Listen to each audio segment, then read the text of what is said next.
Hello friends, welcome to சமையல் room. இன்றைக்கி வந்து சிம்பிளாக நைட்டு டின்னருக்கு பாஸ்தா செய்யலான்ருக்கேன். ரொம்ப சிம்பிள், ரொம்ப நிறையா ஒரு இன்க்ரீடியன்ட்ஸ் எதுவுமே கிடையாது. நல்லா கொதிக்கிற தண்ணியில் கொஞ்சமாக உப்பு போட்டு பாஸ்தாவை போட்டு வேக வச்சு எடுத்துக்கணும். கொஞ்சமாக நெய், கொஞ்சமாக பட்டர் போட்டு கருவேப்பிலை போட்டிருக்கிறேன். அடுத்தது கொஞ்சமாக ஒரு 1/4 டீஸ்பூன் இஞ்சி பூண்டு பேஸ்ட் போட்டுக்கலாம்.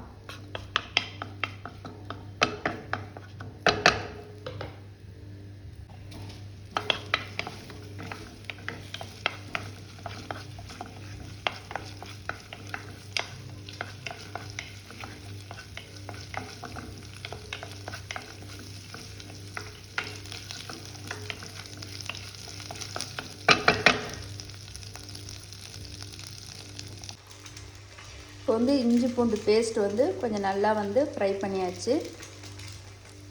ஒரு 1/2 டீஸ்பூன் மட்டன் மசாலா சேர்த்துக்கலாம். சேர்த்துக்கிட்டு அதையும் வச்சு வதக்கிடலாம்.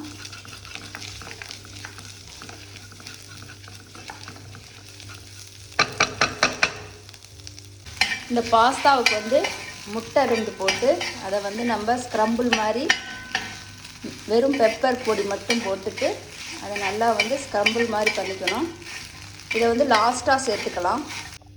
இப்போ மட்டன் மசாலா எல்லாமே இஞ்சி பூண்டு எல்லாமே நல்லா வதங்கிடுச்சு. கொஞ்சமாக கொத்தமல்லி போட்டுக்கலாம். இப்போ வெந்து போன பாஸ்தாவை இதில் சேர்த்துக்கலாம். சேர்த்துட்டு நல்லா கிளறி விட்டுருவோம்.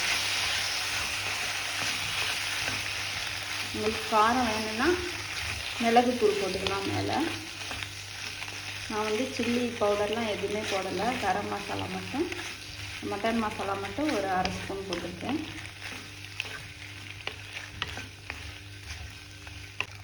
இதில் கொஞ்சமாக ஒரு 1 ஸ்பூன் பட்டர் சேர்த்துக்கலாம்.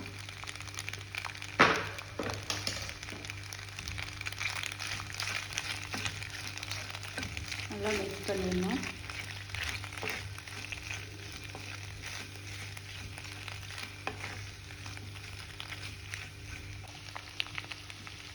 கொஞ்சம் உப்பு பத்தாமல் இருக்குது, அதனால் கொஞ்சம் உப்பு போட்டுடுறேன்.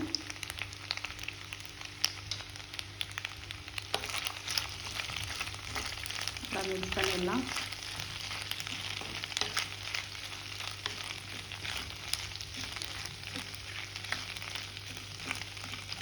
இதில் மெயினாக நான் பட்டர் தான் சேர்த்துருக்கேன். காரம் ரொம்ப இருக்காது. இப்போ லாஸ்ட்டாக முட்டை ஸ்க்ரம்பிள் சேர்த்துக்கலாம்.